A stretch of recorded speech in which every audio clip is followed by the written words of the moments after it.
Curious how the undertone of your painting can change everything about your painting? It's Spotlight Saturday, and today I'll be shining the light on how different undertones can completely transform your artwork. Welcome to Conversations with Canvas, and today I'll be experimenting with 6 different tones using a same simple subject, an apple. For this demo, I'm using the acrylic paper from Scholar brand. You can purchase it at a discount. I'm sharing the link and the discount code in the description.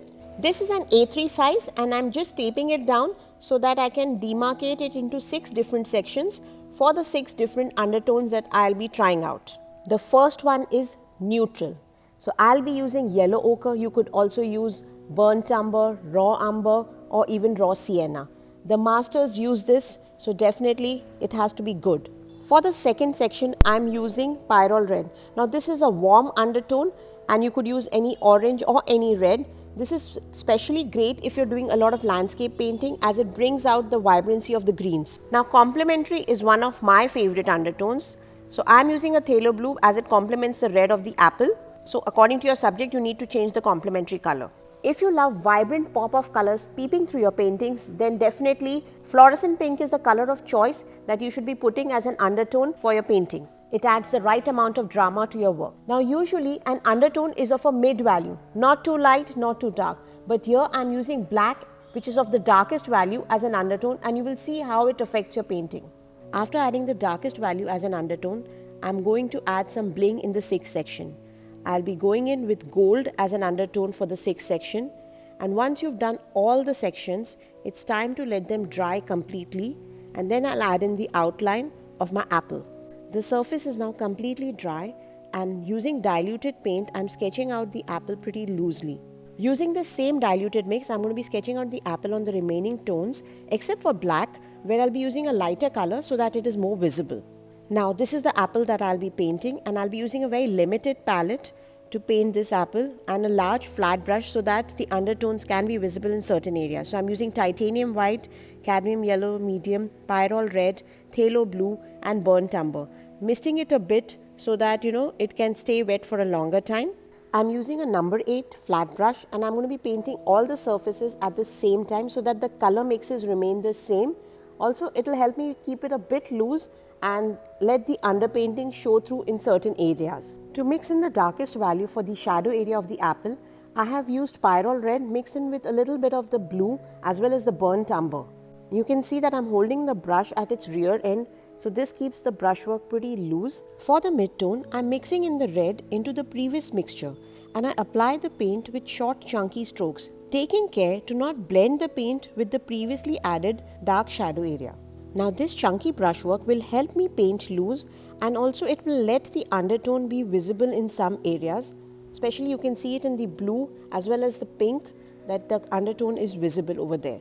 As you can see, the undertone basically covers up the glaring bright white of the surface, making it so easy to paint with abandon and not worry too much about covering all that white. Also, the undertone peeking through the final layers makes the painting more visually interesting for the viewer. As I add in the lighter red, I can see how it looks different on black as well as on the blue undertone. On black, it's looking more vibrant as well as lighter, whereas on blue, it looks more warmer. Here we can see that different tones establish different moods of the painting, whether we're looking in for a warm mood, a cool or a dramatic setup. I'd also like to mention that painting on the gold undertone surface feels lovely as the paint just glides over it pretty smooth. I'm nearly done with painting the apple, and now it's time to mix in the background color. I thought a muted green would really complement the red apple, so that's the color that I'm going to be mixing and painting. For the shadow, I mixed in a dark green using blue and yellow, and then I mixed in a red so that it could darken it further and mute it. As I moved towards the outer edge, I added in white to show that the shadow is softening towards the edge. It's now time to fill in the background with a tinted, muted, light green. Again, I won't be, painting it completely. I will just be adding chunky strokes, leaving some areas of the tone visible. As you can see, I'm keeping my strokes pretty chunky and I'm not trying to round off the edges of the apple. This makes the apple look more interesting and painterly and even slightly pixelated. This is a good trick to try if you feel that your paintings get too tightened up or you're too stiff with your brushwork. Try out this chunky way of putting in the paint. This will definitely help you loosen up your work. Once I complete the background, I'm going to be adding variations of value in the background. This makes it more interesting, also it doesn't look too flat. To complete these paintings, I'm going to be adding lighter values on the apples which will act as highlights and make it look more detailed.